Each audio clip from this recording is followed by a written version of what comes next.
আজ 21শে জুন 12তম আন্তর্জাতিক যোগা দিবস। পশ্চিমবঙ্গের সঙ্গে গোটা ভারতবর্ষ জুড়ে এই যোগা দিবস পালন চলছে। আর পশ্চিমবঙ্গে এই মুহূর্তে কলকাতা রেড রোডে উপস্থিত আছেন দেশের প্রধানমন্ত্রী নরেন্দ্র মোদী। তিনি গতকাল অর্থাৎ 20 জুন পশ্চিমবঙ্গ দিবসে এসে যোগা নিয়ে তার উপকারিতার কথা বলে গেছেন। মানুষ সুস্থ থাকতে গেলে তাকে যোগা অভ্যাস করতে হবে। সাধারণ মানুষকে তিনি আহ্বান জানিয়েছেন যোগাভ্যাসে। আর আজ 21শে জুন আন্তর্জাতিক যোগা দিবস গোটা ভারতবর্ষ জুড়ে পালন হচ্ছে।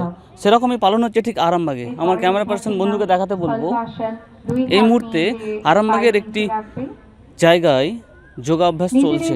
কচিকাঁচা থেকে বয়স্ক, মধ্যবয়স্ক সমস্ত মানুষ এখানে উপস্থিত রয়েছেন এবং কচিকাঁচারা কিন্তু উৎসাহের সঙ্গে এই যোগাভ্যাস করছেন।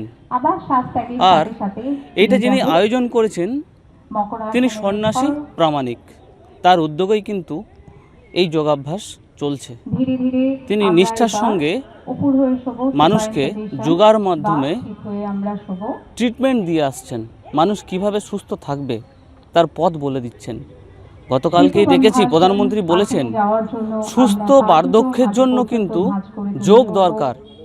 আর এই যোগকেই কিন্তু আগিয়ে নিয়ে যাওয়ার জন্য সাধারণ মানুষকে সচেষ্ট হতে হবে, আগিয়ে আসতে হবে। এবং সমস্ত ডাক্তারি পরীক্ষা যেখানে ফেল হয়ে যায় সেখানে কিন্তু যোগের মাধ্যমে মানুষ সুস্থ হয়েছে, এটাও কিন্তু দৃষ্টান্ত রয়েছে। দেখাতে বলবো আমার ক্যামেরা পার্সন বন্ধুকে, এই মুহূর্তে যোগাভ্যাস চলছে। কচিকাঁচা, আবাল বৃদ্ধ বনিতা প্রত্যেকেই কিন্তু এই যোগে অংশগ্রহণ করেছেন। দেখুন কচিকাঁচারা এবং পিছনে ঠিক রয়েছে বয়স্করা, এখানে কিন্তু যোগাভ্যাস চলছে। আর সাধারণ মানুষ বলছেন ডাক্তারের পিছনে অনেক সময় বহু টাকা ব্যয় করা হয়, তাতে আশানুরূপ ফল পাওয়া যায় না। আর এটাই প্রধানমন্ত্রী বলছেন যোগে পাওয়া যাবে। কারণ প্রাচীনকাল থেকে মুনি ঋষিরা যোগের মাধ্যমে সুস্থ থেকেছেন। তাহলে বর্তমান সভ্য সমাজের মানুষ ডিজিটাল যুগে হলেও যোগ অভ্যাস করলে সুস্থ থাকবে, এমনটাই দাবি করেছেন। সেই মতো কলকাতা রেড রোডের সঙ্গে গোটা রাজ্য তথা ভারতবর্ষ জুড়ে কিন্তু যোগাভ্যাস চলছে, সেটা আমরা দেখতে পাচ্ছি।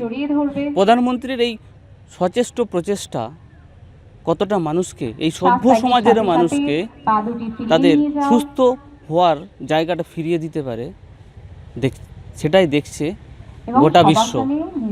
আরামবাগ থেকে দীপাঞ্জন রায়, কলকাতা টিভি।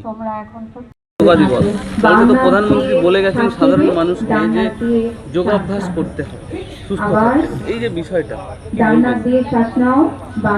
এখন আমাদের যেমন প্রতিদিন খাদ্য খেতে হয়, খাদ্য না খেলে যেমন আমাদের শরীর ঠিক থাকে না, সেই রকম আমাদের এই শরীরটাকে যদি সুস্থ সবল রাখতে চাই, দীর্ঘদিন যদি আমি সুস্থ সবল থাকতে চাই, কোনো মেডিসিন ছাড়াই আমরা যোগের মাধ্যমে কিন্তু আমরা সুস্থ সবল থাকতে পারি, এটা কিন্তু নিশ্চিত। এটা মানে কি বলবো, এটা অভ্যাস না করলে ঠিক বোঝা যাবে না যে কতখানি সত্য। যোগ ছাড়া কোনো মতেই আমরা সুস্থ সবল থাকতে পারি না। অর্থাৎ যোগ আমাদেরকে প্রতিদিন করতেই হবে। এখন তো বিজ্ঞানের যুগে ডাক্তারবাবুরা আছেন, কিন্তু প্রাচীনকালে তো মুনি ঋষিরা যোগ করে এসেছেন, সুস্থ ছিলেন। আমরা এখন পারছি না। এখন আমরা হচ্ছি ওষুধের দাস হয়ে গেছি, ডাক্তারের দাস হয়ে গেছি। আমাদের নিজেদের মধ্যে যে একটা সুস্থ সবল থাকার ক্ষমতা ভগবান দিয়েছেন, সেটার উপর আমরা কিন্তু নজর দিই না। আমরা বাহ্যিক দিকটাই সবসময় ছুটে বেড়াচ্ছি, কি না ডাক্তার, ওষুধ। কিন্তু যে আমি নিজে যদি চেষ্টা করি সুস্থ সবল থাকতে পারি আমরা। এখন তো অনেক মারণ রোগ উঠেছে, সেগুলো সম্ভব এই যোগের দ্বারা? হ্যাঁ, এটাও একদম খুব দারুণ প্রশ্ন। যোগের মাধ্যমে আমরা কিন্তু সমস্ত রোগকেই নিয়ন্ত্রণ করতে পারি, এটা কিন্তু দৃঢ়কণ্ঠে বলা যায়। যোগের অসীম ক্ষমতা, যোগ মৃত মানুষকেও বাঁচাতে পারে। অতএব যোগাভ্যাস সব পারে। পরিচয়টা দেবেন?